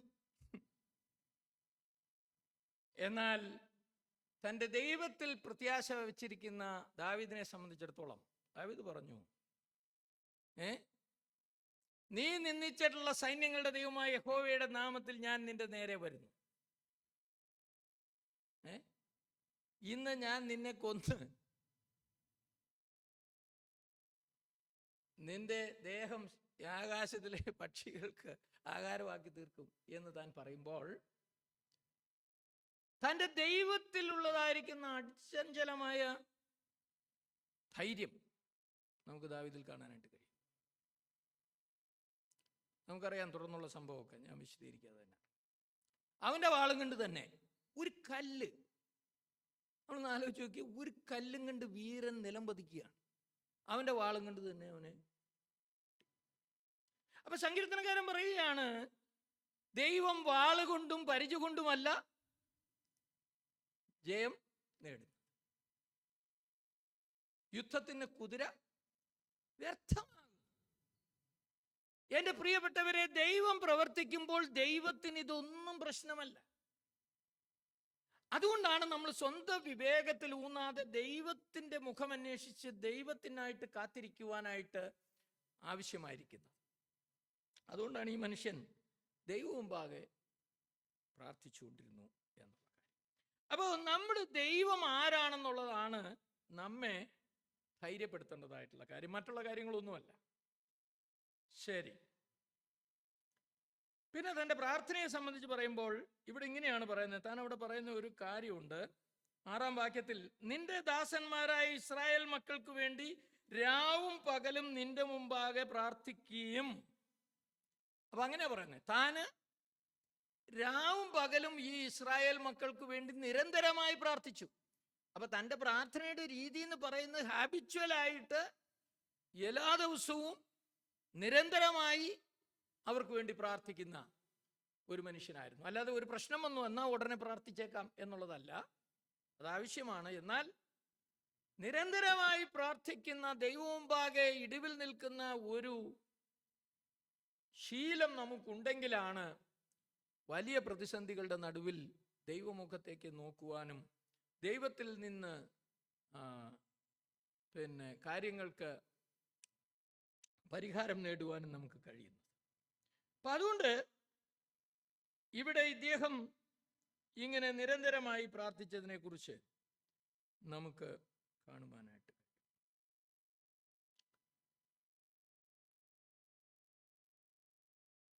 രാവും പകലും നിന്റെ മുമ്പാകെ പ്രാർത്ഥിക്കുന്നു എന്നുള്ള കാര്യം നമുക്കറിയാം.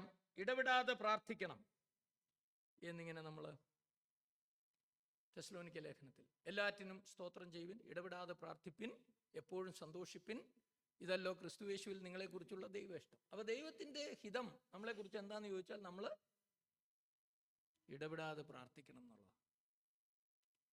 ഏത് നേരത്തും ആത്മാവിൽ പ്രാർത്ഥിച്ചും എന്നിങ്ങനെ നമ്മൾ ദൈവവചനത്തിൽ വായിക്കുന്നു. എഫെസ്യ ലേഖനത്തിൻ്റെ 6-ാം അധ്യായത്തിൻ്റെ അകത്ത് നമ്മൾ വായിക്കുമ്പോൾ എന്താണ് പറയുന്നത്? പൗലോസിന് വേണ്ടി ഇങ്ങനെ പ്രാർത്ഥിക്കുന്നതിനെ കുറിച്ച് പറയുമ്പോൾ, നിങ്ങൾ ഞങ്ങൾക്ക് വേണ്ടി നിരന്തരം പ്രാർത്ഥിക്കണം എന്നിങ്ങനെ പറയുന്നു. അപ്പൊ ഇവിടെ താന് റെഗുലറായിട്ട് പ്രാർത്ഥിച്ചിരുന്നു എന്നുള്ള കാര്യമാണ് നമുക്ക് കാണാനായിട്ട് കഴിയുന്നത്. കർത്താവ് തന്നെ പറഞ്ഞിട്ടുണ്ട്, മടുത്തു പോകാതെ എപ്പോഴും പ്രാർത്ഥിക്കണം എന്നിങ്ങനെ കർത്താവ് പറഞ്ഞേക്കുന്ന കാര്യം. ശരി, വേറെ ഒരു ക്യാരക്ടർ നമ്മളവിടെ വായിക്കുന്നത്, താന് ആ ജനത്തോട് ഐഡന്റിഫൈ ചെയ്തുകൊണ്ട് അവരുടെ പാപങ്ങൾക്ക് വേണ്ടി ദൈവമുമ്പാകെ പ്രാർത്ഥിക്കുന്നതായിട്ട് കാണാനായിട്ട് കഴിയും. ഇവിടെ പറയുന്നത് ഇങ്ങനെയാണ്, ഇസ്രായേൽ മക്കളായ ഞങ്ങൾ നിന്നോട് ചെയ്തിരിക്കുന്ന പാപങ്ങളെ ഏറ്റുപറയുകയും ചെയ്യുന്ന അടിയന്റെ പ്രാർത്ഥന കേൾക്കേണ്ടതിന് നിന്റെ ചെവി ശ്രദ്ധിച്ചും നിന്റെ കണ്ണ് തുറന്നും ഇരിക്കണമേ. ഞാനും എൻ്റെ പിതൃഭവനവും പാപം ചെയ്തു. വാസ്തവത്തിൽ താന് ദൈവമുമ്പാകെ പ്രാർത്ഥിക്കുന്ന ഒരു മനുഷ്യനാണ്. എൻ്റെ പ്രിയപ്പെട്ടവരെ, ദൈവമുമ്പാകെ പ്രാർത്ഥിക്കാൻ വരുന്ന നമ്മളെ സംബന്ധിച്ചിടത്തോളം നമുക്ക് സ്വയനീതീകരണത്തിനും മറ്റുള്ളവരെക്കാൾ ഞാൻ മെച്ചമാണെന്നുള്ള ചിന്തയിലും ദൈവമുമ്പാകെ വരുവാൻ യാതൊരു കാരണവുമില്ല. ദൈവമുമ്പാകെ നമ്മൾ പ്രാർത്ഥിക്കുന്ന ആളുകളോട് ഐഡൻറ്റിഫൈ ചെയ്തുകൊണ്ട് അവരുടെ ജീവിതത്തെ ഉൾക്കൊണ്ടുകൊണ്ട് അവരുടെ ജീവിതത്തിൻ്റെ തകർച്ച നമ്മുടെ ഒരു തകർച്ചയായിട്ട് കണ്ടുകൊണ്ട് പ്രാർത്ഥിക്കുവാനായിട്ട് കഴിയേണ്ടത്. ആ നിലയിൽ അവരോട് താതാത്മ്യപ്പെട്ടുകൊണ്ട് പ്രാർത്ഥിക്കുവാനായിട്ട് ആവശ്യമുണ്ട്. ഇവിടെ നമ്മൾ അതാണ് കാണുന്നത്. ഞാനും എൻ്റെ പിതൃഭവനവും പാപം ചെയ്തിരിക്കുന്നു. ഈ നിലയിലുള്ള ഒരു പ്രാർത്ഥന നമുക്ക് പിന്നെ ദാനിയേലിൻ്റെ ജീവിതത്തിൽ കാണാൻ കഴിയുന്ന ദാനിയേലിൻ്റെ പുസ്തകം 9-ാം അധ്യായത്തിൻ്റെ അകത്ത് മൊത്തം ഒരു പ്രാർത്ഥനയാണ്. അവിടെ നമ്മൾ കാണുന്നത് ഞാനും എൻ്റെ പിതൃഭവനവും പാപം ചെയ്തു എന്നാണ് ദാനിയേൽ പറയുന്നത്. ഈ മനുഷ്യരൊക്കെ ദൈവത്തെ ഭയപ്പെട്ട് ദൈവത്തോടു കൂടെ ജീവിച്ച മനുഷ്യരാണ്. എന്നാൽ തങ്ങൾ പ്രാർത്ഥിക്കുന്ന ആളുകളോട് ഐഡൻറ്റിഫൈ ചെയ്തുകൊണ്ട് ദൈവസന്നിധിയിൽ നുറുങ്ങിയ ഹൃദയത്തോടെ പ്രാർത്ഥിക്കുന്ന അവരുടെ പ്രാർത്ഥനയ്ക്കാണ് ദൈവം ശ്രദ്ധ വെച്ചും ചെവിചായ്ച്ചും ഉത്തരമരുളുന്നത്. അപ്പൊ നമ്മൾ പലപ്പോഴും ദൈവസന്നിധിയിൽ വരുമ്പോൾ ഒരു പരിശുദ്ധ മനോഭാവത്തോടെ സ്വയം നീതീകരണത്തോടെയാണ് വരുന്നത്. രണ്ടുപേര് കർത്താവിൻ്റെ സന്നിധിയിൽ പ്രാർത്ഥിക്കാൻ പോയതിനെ കുറിച്ച് കർത്താവ് ഒരു ഇത് പറഞ്ഞു. ചുങ്കക്കാരനും പാപിയും പരീശനും പ്രാർത്ഥിക്കാൻ പോയതിനെ കുറിച്ച് ഇങ്ങനെ പറഞ്ഞു. പരീശൻ ചെന്നിട്ട് പ്രാർത്ഥിക്കുന്നത് വളരെ കൃത്യമായിട്ടാണ് പ്രാർത്ഥിക്കുന്നത്. എന്താണ്? ദൈവമേ, ഞാൻ 3 വട്ടം ഉപവസിക്കുന്നു ആഴ്ചയിൽ, പിന്നെ പ്രാർത്ഥിക്കുന്നു, കിട്ടുന്ന സകലത്തിലും പതാരം കൊടുക്കുന്നു എന്ന് മാത്രമല്ല, ഈ നിൽക്കുന്ന ചുങ്കക്കാരനെ പോലെ അല്ലാത്തത് കൊണ്ട് ഞാൻ നിന്നെ സ്തുതിക്കുന്നു. സംഗതി എല്ലാം ടെക്നിക്കലി കറക്റ്റാണ്. പുള്ളി പ്രാർത്ഥിക്കുന്നുണ്ട്, ഉപവസിക്കുന്നുണ്ട്, കിട്ടുന്നതിൽ ചീരയിലും ചതകുപ്പയിലും വരെ 10-1 കൊടുക്കും.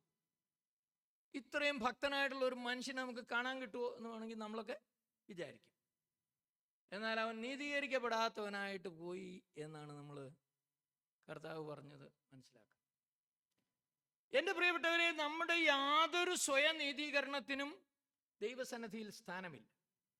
നമ്മളെല്ലാം മറ്റു മനുഷ്യരെ പോലെ പാപികളായിരുന്നു. എന്നാൽ കർത്താവിൻ്റെ കൃപയാൽ ദൈവത്തിൻ്റെ മഹാകരുണയാൽ ദൈവം നമ്മളെ വീണ്ടെടുത്തു എന്നുള്ളതാണ് ദൈവസന്നിധിയിൽ അടുത്തു വരുവാൻ നമുക്കുള്ള യോഗ്യത. അതുകൊണ്ട് നാം വളരെ താഴ്മയോടെ ദൈവസന്നിധിയിൽ അടുത്തു വരുവാൻ ആവശ്യമുണ്ട്. ഈ മനുഷ്യൻ പറയുന്നത്, ഞാനും എൻ്റെ പിതൃഭവനവും പാപം ചെയ്തു. ഇസ്രായേൽ മക്കൾ ഞങ്ങൾ നിന്നോട് ചെയ്തിരിക്കുന്ന അകൃത്യത്തെക്കുറിച്ച് നിന്റെ സന്നിധിയിൽ ഏറ്റുപറയുകയാണ്. നമ്മൾ എന്തെല്ലാം ഭാവിച്ചാലും നമ്മളുടെ ആയിരിക്കുന്ന അവസ്ഥ ദൈവത്തിൻ്റെ മുൻപാകെ വളരെ ക്ലിയറാണ്. അവന് മറഞ്ഞിരിക്കുന്ന ഒരു സൃഷ്ടിയുമില്ല. 139-ാം സങ്കീർത്തനത്തിൽ സങ്കീർത്തനക്കാരൻ പറയുന്നത്, യഹോവേ, നീ എന്നെ ശോധന ചെയ്ത് അറിഞ്ഞിരിക്കുന്നു, ഞാൻ ഇരിക്കുന്നതും എഴുന്നേൽക്കുന്നതും നീ അറിയുന്നു, എൻ്റെ നിരൂപണങ്ങൾ നീ ദൂരത്തു നിന്ന് ഗ്രഹിക്കുന്നു. നീ അറിയാതെ ഒരു വാക്കും എൻ്റെ നാവിന്മേലില്ല. നമ്മളൊന്ന് ആലോചിച്ച് നോക്കിയേ. അപ്പോൾ എന്നെ ഉള്ളതുപോലെ അറിയുന്ന ഒരു ദൈവത്തിൻ്റെ മുൻപാകെ എൻ്റെ നില എന്താണെന്നുള്ളതാണ്. അവിടെ നമുക്ക് പ്രശംസിപ്പാനൊന്നുമില്ല. ദൈവസന്നിധിയിൽ വളരെ താഴ്മയോടെ തകർന്ന ഹൃദയത്തോടെ ദൈവസന്നിധിയിൽ അടുത്തു വരിക. അപ്പോഴാണ് നാം ദൈവത്തിൽ നിന്ന് പ്രാപിക്കുന്നത്. അതുകൊണ്ട് ഈ മനുഷ്യൻ ഇങ്ങനെ പറഞ്ഞു, നിന്റെ ദാസന്മാരായ ഇസ്രായേൽ മക്കൾക്ക് വേണ്ടി രാവും പകലും നിന്റെ മുമ്പാകെ പ്രാർത്ഥിക്കുകയും ഇസ്രായേൽ മക്കളായ ഞങ്ങൾ നിന്നോട് ചെയ്തിരിക്കുന്ന പാപങ്ങളെ ഏറ്റുപറയുകയും ചെയ്യുന്ന അടിയൻ്റെ പ്രാർത്ഥന. താൻ അങ്ങനെ ഐഡൻറ്റിഫൈ ചെയ്തുകൊണ്ട് പ്രാർത്ഥിച്ചു. മാത്രമല്ല, നമ്മളിവിടെ നോക്കുമ്പോൾ തൻ്റെ പ്രാർത്ഥനയിൽ ഇങ്ങനെ 9-ാം വാക്യത്തിൽ 8-9 വാക്യങ്ങളിൽ, നിങ്ങൾ ദ്രോഹം ചെയ്താൽ ഞാൻ നിങ്ങളെ ജാതികളുടെ ഇടയിൽ ചിഹ്നിച്ചു കളയും. എന്നാൽ നിങ്ങൾ എങ്കലേക്ക് തിരിഞ്ഞ് എൻ്റെ കൽപ്പനകളെ പ്രമാണിച്ചവയെ അനുസരിച്ച് നടന്നാൽ നിങ്ങളുടെ ഭ്രഷ്ടന്മാർ ആകാശത്തിൻ്റെ അറുതി വരെ എത്തിയിരുന്നാലും ഞാൻ അവിടെ നിന്ന് അവരെ ശേഖരിച്ച് എൻ്റെ നാമം സ്ഥാപിപ്പാൻ സ്ഥലത്ത് കൊണ്ടുവരും എന്ന് നിന്റെ ദാസനായ മോശയോട് നീ അരുളി ചെയ്ത വചനം ഓർക്കണമേ എന്ന് പറഞ്ഞ് ദൈവത്തിൻ്റെ വാഗ്ദത്തങ്ങളെ ക്ലെയിം ചെയ്തുകൊണ്ട് ഓർമ്മിപ്പിച്ചുകൊണ്ട് പ്രാർത്ഥിക്കാം. അപ്പൊ ഈ നെഹമ്യാവ് ദൈവത്തിനെ ഓർക്കണമേ എന്ന് പറയുന്നത് ദൈവത്തിന് ഓർമ്മക്കുറവുണ്ട് എന്നുള്ളത് കൊണ്ടല്ല. എന്തുകൊണ്ടാണ് പിന്നെ ദൈവമേ ഓർക്കണമേ എന്ന് പറയുന്നത്? ദൈവം പണ്ടിങ്ങനെ പറഞ്ഞതാണ്, പക്ഷെ ദൈവം പിന്നെ മറന്നുപോയി. അതുകൊണ്ട് അങ്ങനെയല്ല. പിന്നെ എന്തുകൊണ്ടാണ്? താൻ ഈ ദൈവത്തിന്റെ വാഗ്ദത്തങ്ങളിൽ ആശ്രയിച്ച് ഉറച്ചിരിക്കുകയാണ്. ദൈവമേ, നീ ഇത് പറഞ്ഞിട്ടുണ്ട്, ആ വാഗ്ദത്തത്തിൻപടി എന്നോട് കരുണ ചെയ്യണം. അത് ഓർക്കുന്നതും അതിൽ ആശ്രയിക്കുന്നതും നമുക്ക് ഒരു ബലവും ധൈര്യവുമാണ്. കഴിഞ്ഞ കാലങ്ങളിൽ ദൈവം ഇത് പറഞ്ഞിട്ടുണ്ട്. അവൻ തൻ്റെ വാഗ്ദത്തങ്ങളിൽ വാക്കുമാറുന്നവനല്ല. അവനിൽ എത്ര വാഗ്ദത്തങ്ങൾ ഉണ്ടെങ്കിലും അവയെല്ലാം ആമേൻ എന്നാണ് എന്നുള്ളത് ദൈവം പറഞ്ഞിരിക്കുന്ന വാഗ്ദത്തങ്ങളിൽ ആശ്രയിച്ച് പ്രാർത്ഥിക്കുവാൻ നമുക്ക് ധൈര്യം നൽകുന്നതായിട്ടുള്ള ഒരു കാര്യമാണ്. അല്ലാതെ ദൈവത്തിന് ഒരു ഓർമ്മക്കുറവുള്ളത് കൊണ്ട് ദൈവത്തെ ഓർമ്മിപ്പിച്ചുണർത്തുകയല്ല നമ്മൾ ചെയ്യുന്നത്. അപ്പോസ്തലനായ പത്രോസ് ഇതിനെക്കുറിച്ച് പറയുമ്പോൾ തൻ്റെ പത്രോസിൻ്റെ രണ്ടാമത്തെ ലേഖനം അതിൻ്റെ 1-ാം അധ്യായത്തിൻ്റെ 4-5 വാക്യങ്ങളിൽ പറയുമ്പോൾ അവിടെ താൻ ഇങ്ങനെയാണ് പറയുന്നത്: നമ്മെ വിളിച്ചവന്റെ ദിവ്യശക്തി നമ്മുടെ ജീവനും ഭക്തിക്കും വേണ്ടിയതൊക്കെയും നൽകിയിരിക്കുന്നു. അവയാൽ അവൻ നമുക്ക് അതിമഹത്തരമായിരിക്കുന്ന വാഗ്ദത്തങ്ങളെ നൽകിയിരിക്കുകയാണ്. ഇവയാൽ നിങ്ങൾ ലോകത്തിൽ മോഹത്താലുള്ള നാശം വിട്ടൊഴിഞ്ഞ് തൻ്റെ ദിവ്യ സ്വഭാവത്തിന് കൂട്ടാളികളായി തീരുവാൻ ഇടവരുന്നു. എന്ന് പറഞ്ഞാൽ, നമ്മെ വിളിച്ച ദൈവം നമുക്കായിട്ട് ഒരുക്കിയിരിക്കുന്ന അത്ഭുതകരമായിരിക്കുന്ന അനുഗ്രഹങ്ങളെക്കുറിച്ച് ദൈവത്തിന്റെ വചനത്തിൽ വിവിധങ്ങളായിരിക്കുന്ന വിലമതിക്കാനാവാത്ത വാഗ്ദത്തങ്ങളെ ദൈവം നൽകിയിരിക്കുന്നു. അതിൽ ആശ്രയിക്കുന്ന ഒരു മനുഷ്യന്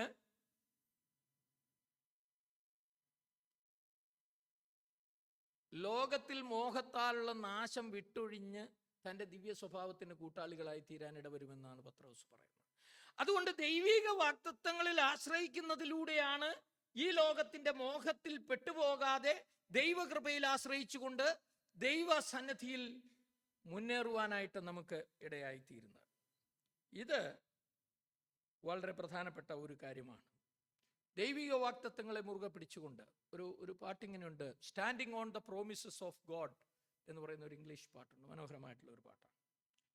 അപ്പോൾ ദൈവിക വാഗ്ദത്തങ്ങളിൽ ആശ്രയിക്കുന്ന ഒരു മനുഷ്യനെ സംബന്ധിച്ചിടത്തോളം അവന് അധൈര്യപ്പെട്ടു പോകുവാൻ ആവശ്യമില്ല.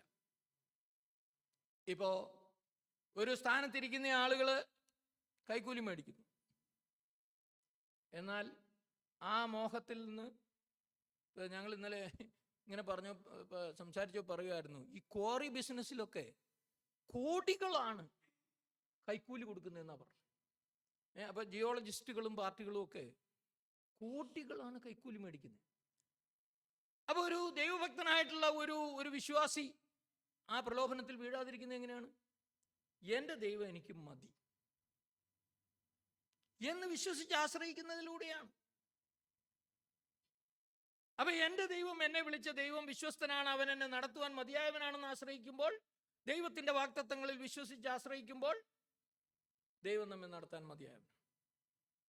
അപ്പോൾ അവൻ ഇങ്ങനെയുള്ള പാപത്തിൽ മോഹത്താലുള്ള നാശത്തിൽ പെട്ടുപോകാതെ തൻ്റെ ദിവ്യ സ്വഭാവത്തിന് കൂട്ടാളിയായി തീരുവാനിടവരും. അപ്പൊ ദൈവിക വാഗ്ദത്തങ്ങളിൽ ആശ്രയിച്ചുകൊണ്ട് പ്രാർത്ഥിക്കുവാൻ. പിന്നീട് നമ്മൾ കാണുന്ന ഒരു കാര്യം, ഇവിടെ ഈ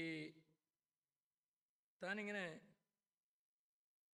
പ്രാർത്ഥിച്ച 11-ാം വാക്യത്തിന്റെ അവസാന ഭാഗത്ത് ഇങ്ങനെ വായിക്കുന്നു: നിന്റെ നാമത്തെ ഭയപ്പെടുവാൻ താല്പര്യപ്പെടുന്ന നിന്റെ ദാസന്മാരുടെ പ്രാർത്ഥനയ്ക്ക് ശ്രദ്ധയുള്ളതായിരിക്കണമേ എന്നാണ്. കർത്താവേ, നിന്റെ ചെവി അടിയന്റെ പ്രാർത്ഥനയ്ക്കും നിന്റെ നാമത്തെ ഭയപ്പെടുവാൻ താല്പര്യപ്പെടുന്ന നിന്റെ ദാസന്മാരുടെ പ്രാർത്ഥനയ്ക്കും ശ്രദ്ധയുള്ളതായിരിക്കണം. അപ്പൊ ദൈവം കേൾക്കുന്നതായിട്ടുള്ള ഒരു പ്രാർത്ഥനയുടെ ഒരു റിക്വയർമെന്റ് എന്ന് പറയുന്നത് ദൈവത്തിന്റെ നാമത്തെ ഭയപ്പെടുന്ന. എൻ്റെ പ്രിയപ്പെട്ടവരെ, ഞാൻ നിങ്ങളോട് പറയാം, ഈ കാലത്ത് ദൈവഭയം മനുഷ്യർക്ക് ഇല്ലാതായിരിക്കും. ദൈവഭയം മനുഷ്യർക്ക് ഇല്ലാതായിരിക്കുന്നു. മനുഷ്യർക്ക് ദൈവത്തെ പേടിയില്ല. എന്തൊരു വല്ലാത്ത കാലം. എന്നാൽ നാം ഇരിക്കുന്നതും എഴുന്നേൽക്കുന്നതും നടക്കുന്നതും എല്ലാം ദൈവത്തിന്റെ കരുണയാണെന്നുള്ള തിരിച്ചറിവ് നമുക്കില്ലെങ്കിൽ അതെന്തൊരു സങ്കടകരമായ കാര്യമാണ്. ഞാനിപ്പോൾ ഇവിടെ നിന്ന് നിങ്ങളോട് സംസാരിച്ചുകൊണ്ടിരിക്കുന്നു. ഞാൻ അകത്തേക്ക് എടുക്കുന്ന ശ്വാസം പുറത്തേക്ക് വിടാൻ പറ്റിയില്ലെങ്കിൽ അതിൻ്റെ മിടുക്കൊന്നുമല്ലല്ലോ. ഒരു സ്പ്ലിറ്റ് സെക്കൻഡിൽ ആളുകൾ കുഴഞ്ഞു വീണ് തീരുകയാണ്. അപ്പൊ നാം ഇന്ന് വരെയും ജീവനോടിരിക്കുന്നത് ദൈവത്തിന്റെ കരുണയാണ് എന്നുള്ള തിരിച്ചറിവ്, ദൈവത്തിൻ്റെ കൃപയാണ് എന്നുള്ള തിരിച്ചറിവ്. അതുകൊണ്ട് ദൈവമുമ്പാകെ മര്യാദയ്ക്ക് ജീവിക്കുവാനായിട്ട് ദൈവത്തെ ഭയപ്പെടുവാൻ ആവശ്യമുണ്ട് എന്നുള്ള ഒരു തിരിച്ചറിവ് ആവശ്യമാണെന്നാൽ ആളുകൾക്ക് ഇതൊന്നും വിഷയമല്ല. ആളുകൾ പലതരം തന്ത്രങ്ങളും ഗൂഢതന്ത്രങ്ങളും ഒക്കെ മെനഞ്ഞുകൊണ്ട് ഓരോരോ പരിപാടികൾ ചെയ്യുകയാണ്. എന്നിട്ട് ദൈവത്തിൻ്റെ പേരിൽ ഇങ്ങനെയുള്ള കാര്യങ്ങളൊക്കെ ചെയ്തുകൊണ്ട് അവർ ഒരു ശങ്കയില്ലാതെ ജീവിക്കുന്നു. എന്നാൽ ഇവിടെ പറയുന്നത് നമ്മുടെ പ്രാർത്ഥനയ്ക്ക് ചെവി ശ്രദ്ധയുള്ളതായിരിക്കണമേ എന്ന് താൻ ഇവിടെ പറയുന്നത്, നിന്റെ നാമത്തെ ഭയപ്പെടുവാൻ താല്പര്യപ്പെടുന്ന എൻ്റെ ദാസന്മാരുടെ പ്രാർത്ഥന. അപ്പൊ ദൈവഭയം നമുക്ക് ആവശ്യമാണ്. ശരി, ഞാൻ എൻ്റെ വാക്കുകളെ അവസാനിപ്പിക്കുമ്പോൾ ഒരു കാര്യം, 2-ാം അധ്യായത്തിൽ ഇങ്ങനെ ഒരു കാര്യം നമ്മൾ വായിക്കുന്നുണ്ട്. താൻ എപ്പോഴും പ്രാർത്ഥിച്ചു എന്നുള്ള കാര്യം, അതും പറഞ്ഞ് ഞാൻ അവസാനിപ്പിക്കാം. താനിങ്ങനെ നീസാൻ മാസത്തിൽ രാജാവിൻ്റെ മുമ്പിൽ ഇങ്ങനെ ഇരിക്കുമ്പോൾ തൻ്റെ മുഖം വാടിയിരിക്കുന്നത് കണ്ടു. അപ്പോൾ രാജാവ് ചോദിച്ചു, എന്താ നിന്റെ പ്രശ്നം? അപ്പം അവനുള്ള കാര്യം പറഞ്ഞു. എൻ്റെ പിതാക്കന്മാരുടെ കല്ലറകളുള്ള പട്ടണം തീ വെച്ച് ചുട്ടും അതിൻ്റെ മതിലുകൾ ഇടിഞ്ഞും കിടക്കുമ്പോൾ എനിക്ക് എങ്ങനെ വാടാതെ എൻ്റെ മുഖം ഇരിക്കും എന്നിങ്ങനെ ചോദിച്ചു. ഉടൻ രാജാവ് ചോദിച്ചു, നിന്റെ അപേക്ഷ എന്താ? അല്ലേ, 4-ാം വാക്യത്തിൽ നമ്മൾ അങ്ങനെ വായിക്കും. 5-ാം വാക്യത്തിൽ മനോഹരമായൊരു കാര്യം, ഉടനെ ഞാൻ സ്വർഗത്തിലെ ദൈവത്തോട് പ്രാർത്ഥിച്ചിട്ട് രാജാവിനോട് ഉണർത്തിച്ചു. ഉടനെ ഒരു ഹോട്ട്ലൈൻ, കർത്താവേ എന്താണ് ഞാൻ പറയേണ്ടതെന്ന് ഒരു ആലോചന ചോദിച്ചിട്ട്. നിങ്ങൾ താഴത്തേക്ക് ഇങ്ങനെ പല ഭാഗങ്ങൾ വായിച്ചു നോക്കിക്കഴിഞ്ഞാൽ കാണാനായിട്ട് കഴിയും. ഉടനെ എൻ്റെ ദൈവത്തോട് പ്രാർത്ഥിച്ചു എന്നിങ്ങനെ പല ഭാഗത്തും തുടർന്ന് കാണാനായിട്ട് കഴിയും. നമ്മുടെ ജീവിതത്തിൽ എല്ലാ നേരത്തും ദൈവവുമായിട്ടുള്ള ഒരു കമ്മ്യൂണിയൻ ആൻഡ് കമ്മ്യൂണിക്കേഷൻ, അതാണ് പ്രാർത്ഥന. അങ്ങനെ പ്രാർത്ഥിക്കുന്ന ഒരു മനുഷ്യനാണ് ഫലകരമായി ദൈവസന്നിധിയിൽ സമയം വേർതിരിച്ച് ഗൗരവതരമായി പ്രാർത്ഥിക്കുവാനായിട്ട് കഴിയുന്നത്. നമ്മുടെ ദൈവത്തിലുള്ള ആശ്രയം എന്ന് പറയുന്നതിൻ്റെ ഒരു പ്രത്യക്ഷമായ തെളിവ് എന്ന് പറയുന്നത് നാം ദൈവവുമായിട്ട് നിരന്തരമായി കമ്മ്യൂണിക്കേറ്റ് ചെയ്യുന്നു. ഏത് കാര്യത്തിനും, ചെറിയതിനും വലുതിനും ദൈവത്തോട് ആലോചന ചോദിക്കുകയും ദൈവത്തോട് പ്രാർത്ഥിക്കുകയും ചെയ്യുന്നതായിട്ടുള്ള ഒരു കാര്യം.